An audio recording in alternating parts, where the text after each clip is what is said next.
tugas pemerintah yang paling fundamental adalah mengadministrasikan keadilan. Ketika keadilan itu tidak ada, ketika keadilan itu bahkan dirampas, maka presiden penting untuk tampil sebagai suatu simbol negara, mengatakan bahwa negara hadir, negara memastikan keadilan itu tegakkan, dan ombudsman sebagai lembaga negara yang mengawasi maladministrasi keadilan itu kemudian dihargai pandangannya, dihargai temuannya, dan dijaga sopan santun ketatanegaraan dalam hubungan antar lembaga.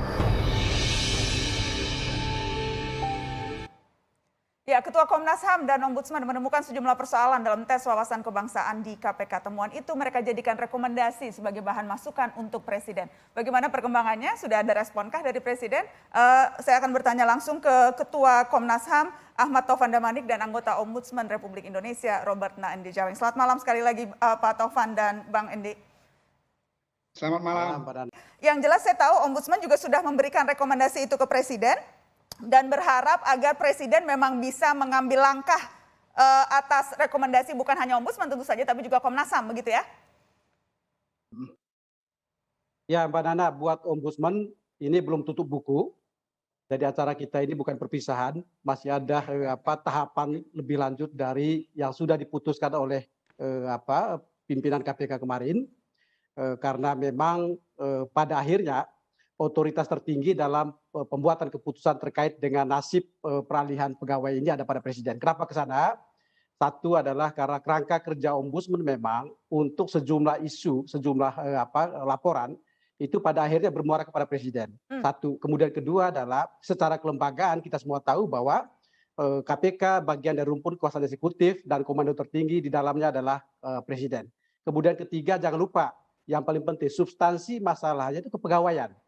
Soal administrasi kepegawaian dan undang-undang ASN mengatakan bahwa Presiden adalah pemegang kuasa tertinggi dalam pembinaan ASN. Ketika kemudian PPK KPK itu tidak menjalankan keputusan berdasarkan prinsip-prinsip tata kelola pemerintahan, maka Presiden kemudian yang menjadi sandaran akhir. Dan jangan lupa juga putusan MA itu kemudian memberikan kewenangan kepada pemerintah untuk melakukan proses peralihannya. Gitu. Jadi ini adalah bagian dari kewenangan Presiden untuk menentukan penetapan hasil. Gitu. Nah, jadi memang Presiden berwenang, karenanya wajar jika kemudian kita menunggu sikap Presiden, karena jelas rekomendasi dua lembaga negara sudah jelas Presiden harus mengambil langkah, begitu ya. Dan juga secara struktur ketatanegaraan. Wajar dan memang sesuai dengan aturan ke sana. Ya. Sesuai dengan aturan ke sana. Bang Uceng, kalau kemudian ketika itu kita sempat dengar Presiden meminta agar tidak dikait-kaitkan. Jangan semuanya ditarik-tarik ke Presiden, kurang lebih seperti itu. Bagaimana Anda membaca itu? Satu, saya merasa ada inkonsistensi ya, karena pertama dia bicara soalnya, kan dia bilang bahwa TWK tidak boleh merugikan, jadi ada inkonsistensi. Yang kedua, kalau kita bicara soal konsep hukum, ya ini ada pelanggaran hak asasi manusia, ya. Di dalam pasal 28I Undang-Undang Dasar mengatakan bahwa penegakan, perlindungan hak asasi manusia itu tanggung jawab negara, terkhusus pemerintah. Bagaimana mungkin ada pelanggaran HAM di depan mata, lalu kemudian Presiden tidak ngapa-ngapain, bahkan kemudian menarik diri.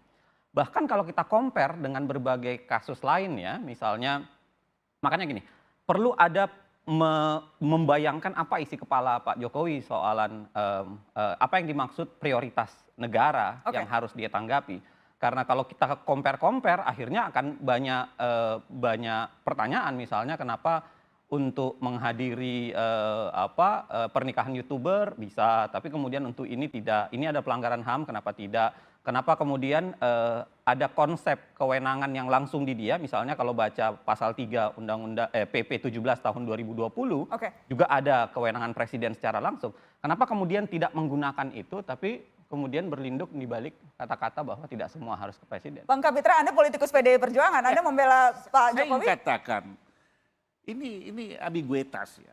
Satu sisi KPK ini lembaga independen, nggak boleh diintervensi apapun. Sekarang ngarang-ngarangnya minta Presiden mengintervensi. Ya. Itu yang dinyatakan, itu opini Presiden, bukan keputusan hukum dari Presiden. Ya, opini Presiden. Yang mana? Yang bisa, ya statement yang pertama yang bilang inkonsisten itu ya. Tapi kalau itu keputusan hukum harus ditaati oleh semua. Menurut Anda rekomendasi Ombudsman dan Komnas Nah, HAM kita yang lihat memang ya. dibawa ke Kita lihat Presiden, menurut bagaimana Anda itu tidak perlu direspon? ombudsman itu banci keputusannya. Kalau TWK jadi masalah, kenapa koreksi terhadap yang tidak lulus? Kenapa tidak kepada 1.500 orang itu? Kan sama materinya. Kenapa itu nggak dibatalkan dan diulang? Kenapa hanya yang 76 apa Oke, itu? silakan Nah, itu ditanggapi. kedua ya, sebentar, dulu, Bang. kedua. Silakan Coba ditanggapi lihat dulu. kewenangan, coba lihat di Bentar, undang-undang Kapitra. ombudsman Bang itu. Kapitra, saya kasih kesempatan Undang-undang sebentar, menanggapi undang-undang dulu. 37 Silakan, Bang. 2008 itu. Silakan, Bang Endi. Kan fungsi pelayanan publik, mengawasi pelayanan publik. Katanya Ya, bagaimana bukan pada materi ujian rekrutmen Oke, karena pegawai sebetulnya saya negeri. silakan Ya, Bang ya, Endi. saya boleh. Jadi gini Mbak Nana, kalau ombudsman itu ya selalu dipertanyakan kewenangan dan sebagainya, itu sudah hal yang biasa lah saya kira ya. Oke. Dan tentu dalam tiap pemeriksaan kasus, kami pasti akan menguji benar Mbak Nana. Legal standing dari pihak terlapor, legal standing dari pihak pelapor, Baik. termasuk kami sendiri juga. Dan penting untuk saya katakan bahwa soal pelayanan publik itu jangan dibayangkan hanya soal urusan KTP gitu ya.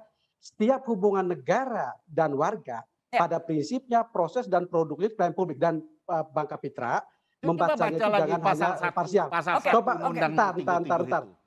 Coba Abang baca ya pasal 5 Undang-Undang 25 tahun 2009 tentang pelayanan publik, di mana di sana diterangkan ruang lingkup pelayanan publik antara lain soal pekerjaan dan terkait dengan pelayanan administratif. Pelayanan administratif itu apa?